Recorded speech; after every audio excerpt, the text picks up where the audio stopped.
నిజమేమి లేదు, ఇక్కడుంది నిజం. ఆమె ఇక్కడ లిఫ్ట్ ఇక్కడ ఉండవు, హల్లెలూయా. కొడితే ఎగరటాలు ఆమె ఎగితే డైరెక్ట్ వెళ్ళిపోవడమే మేఘ మీద. దేవుని మహిమ కలుగును గాక, హల్లెలూయా. విమానం ఎక్కి రాకెట్ ఎక్కి రాకెట్లో ఈయన వెళ్ళటం ఉండదు, హల్లెలూయా. ఒక్క రెప్పబాట్లో మేఘం వస్తుంటే తీసుకెళ్ళిపోతా అంతే. అదే గ్రాఫిక్స్ మనకి. నిజమైన గ్రాఫిక్స్ దీంట్లో ఉన్నది, హల్లెలూయా. అబద్ధమైన గ్రాఫిక్స్ అంటే నామినేషన్లో ఉన్నది. అర్థమవుతుందా? ఈరోజు సంఘంలోనికి హాలీవుడ్ రావడం అంటే గ్రాఫిక్స్ వచ్చేసింది ఎక్కువ. మనుషుల్ని ఒక 100 మంది నిలబెడతారు, ఒకటే డ్రెస్ చేస్తూ ఉంటారు, పాడని అంటారు, పరలోకాన్ని చూపించేస్తూ ఉంటారు, పరవశింప చేసేస్తూ ఉంటారు, పాతాలని తీసుకెళ్ళిపోతారు లాస్ట్కి. అర్థమవుతుందా? పరలోకాన్ని చూపిస్తున్నారు అక్కడ, అందరూ పరవశించిపోతున్నాయి, చివరికి వెళ్ళేది అదే జరుగుతుంది. మోసపోవద్దు ప్రియమైన వద్దు, హల్లెలూయా. మీరు మోసపోరు, ఆమేన్. మీరు మోసపోకుండా ఉండాలని ఈ కూడికలు పెట్టాడు దేవుడు. దేవుని మహిమ కలుగును గాక, హల్లెలూయా.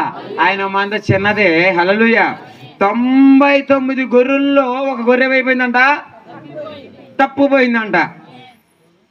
చాలా మంది అయ్యా ఎందుకు నా గొర్రె దగ్గరికి వెళ్ళిపోయి ఇట్లా వదిలేసి దేవుడు, నీకు తెలుసు అందరికి, మళ్ళీ చెప్తాను తెలిసిన, హల్లెలూయా.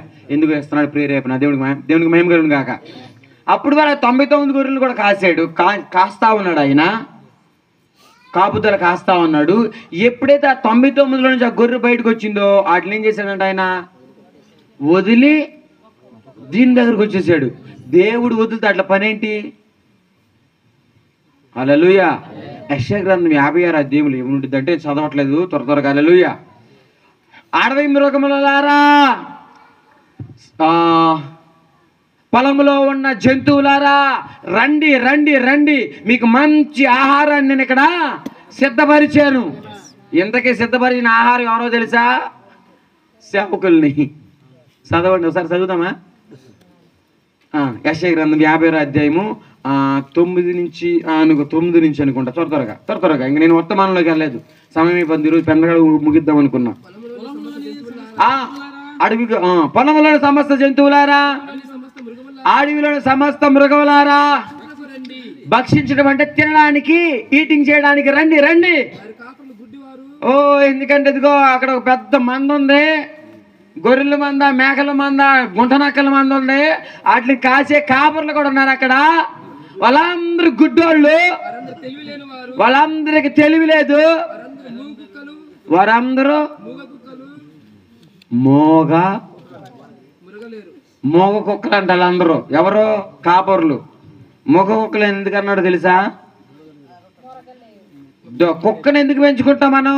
ఒక్క నిమిషం ఏలు పెట్టి అక్కడ ఆగండి బ్రదరు. కుక్కను మనం ఎందుకు పెంచుకుంటామండి?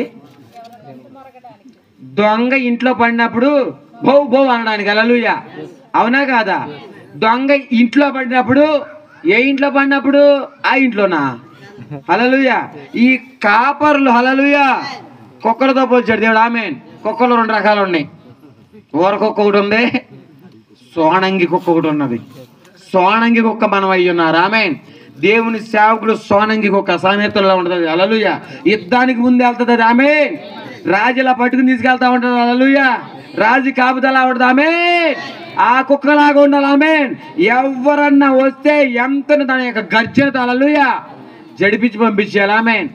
నీ యొక్క ఒంటిలోనికి, హల్లెలూయా, నీ యొక్క హృదయంలోనికి ఏ దెయ్యం వస్తుందో, ఏ దొంగ వస్తున్నాడు, హల్లెలూయా, వచ్చినప్పుడు వెంటనే మొరగాలి. ఎక్కడ ఈయన మురిగితే 10 భాగాలు రావని, మురిగితే సంఘంలో ఉండవాళ్ళు ఉన్నదే 4 అసలు గట్టిగా మొగలేరు. 4లో ఖాళీ అయిపోతారని కుక్కలు ఏం చేస్తాయంట, మొరగవు అంట.